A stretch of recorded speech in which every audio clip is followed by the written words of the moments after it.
It's the 1st of April, and you're watching Your Lie in April for the first time. You're sitting there, you're watching it, it's great, you love it. But something sad's about to happen.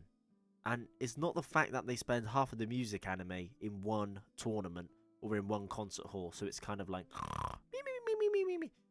It literally has a sad ending, and that's why it's one of the most popular music anime out there. I don't want to spoil it, but if you've watched it, you know what happens. Another music anime you might talk about, if I was to say to you, hey, do you know any music anime I can watch? You would say K-On!, Bocchi the Rock, and then obviously Your Lie in April.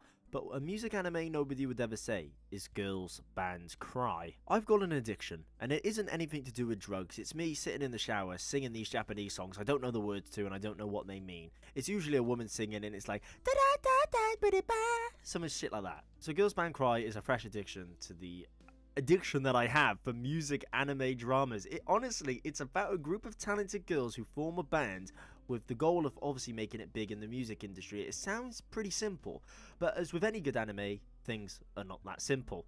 The show delves deep into like the personal struggles of each of the characters, their insecurities and desires and blah de blah de blah. But there's plenty of music to keep us rocking all the way through. When I say this music is elite, it is elite. I'm not sure if I'm allowed to put it in a YouTube video, so I won't, but I will leave a link in the description below just so you can actually like listen to the music, because it is very good and it went straight on my Spotify playlist. What do we expect from a music anime? We expect great music, a great cast of characters, maybe a bit of realism so we can connect to the characters. We want complexity, we don't want it to be too easy, we want it to be fun, we want it to be exciting. We want to feel like there's some progression in the music, kind of like a romance. You need progression in the romance, so some progression in the music. Girls Band Cry nails every single one of these points to a T. I don't want to glaze the show, but it is very, very good. So there's a whole range of characters. We got Nina, Momoko, Subaru, and not the one from ReZero, Tomo and Rupa, and these girls, they all have their own different personalities. They all have their own different way of talking, the way they think about music, the way they kind of interact with other people. If anything, a lot, they clash a lot. This group of people clash a lot because they're trying to make it big and they're coming against their competitors. And the best part about these two rivaling groups is that they have connections. Momoko used to be a part of Diamond Dust, and a girl that replaced Momoko in Diamond Dust was a friend of Nina, who's kind of our main character, right? She is our main character. But the thing is, though, you might think, oh, that's boring, it's only about this one girl. No, actually, every single one of these girls have an opinion, have something to say about the group, have their own past and story, which we explain and we explore. And that's what makes it so great. It's not just a typical anime where it's one guy, one MC, or one girl MC, two people, a little group. It's about every single one of them. And then there's external characters as well.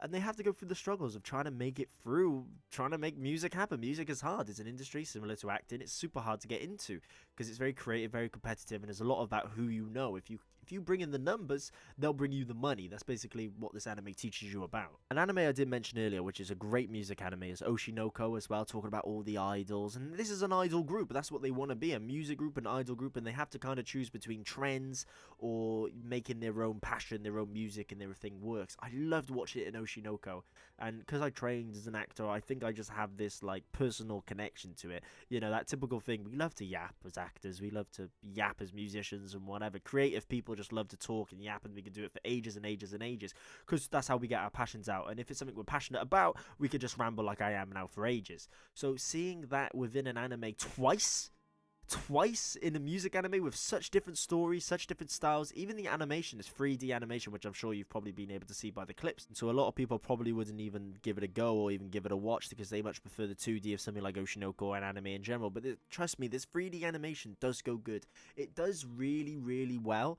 And I think it's, you know, you shouldn't not give it a chance because it's 3D animation. Beyond the music and all that sort of thing about the industry, what is Girls Band Cry about? It's about finding your voice, both literally and metaphorically.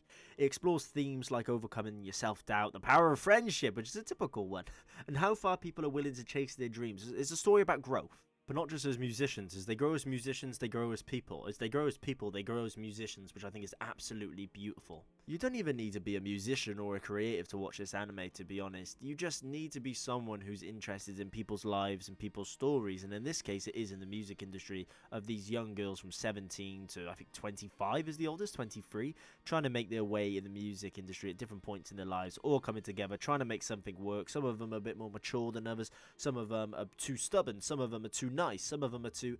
it's a beautiful group of people coming together to try and make something work, and in the end, well, I mean, you'll have to find out. And there's a reason why I think this anime is underrated and sort of underappreciated, and I think it's literally just because of the animation. I think the 3D animation puts a lot of people away, it pushes a lot of people away. But similar to Beastars with the furry stuff, right, people won't watch Beastars because it has 3D animation in some parts, and the furry, it's not the sort of 3D animation like Beastars, by the way, it's completely different, obviously you can see by the clips. But it pushes people away from it. It's kind of like why people don't watch JoJo's because of the art style. Now, I don't want to be that guy who's like, you're missing out, you're missing out. But if you want a great anime that you want to watch, it's 13 episodes and you want to watch it, Girls Band Cry is an anime. And I haven't even mentioned, it came out in 2024, flew straight under the radar. And if one person, the only person who's ever mentioned it to me, didn't recommend it to me, shout out Yami, if he didn't recommend it to me, I wouldn't have watched it. I wouldn't have even known about it because it just came out like April, June time, under the radar. Nobody knew about it. But it's a great music anime. And in my opinion, I prefer it more to Your Lie in April.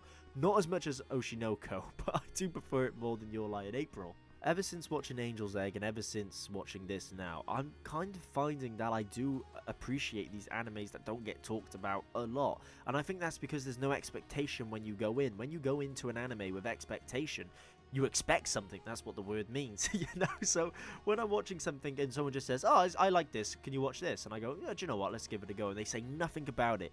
I prefer that so much more.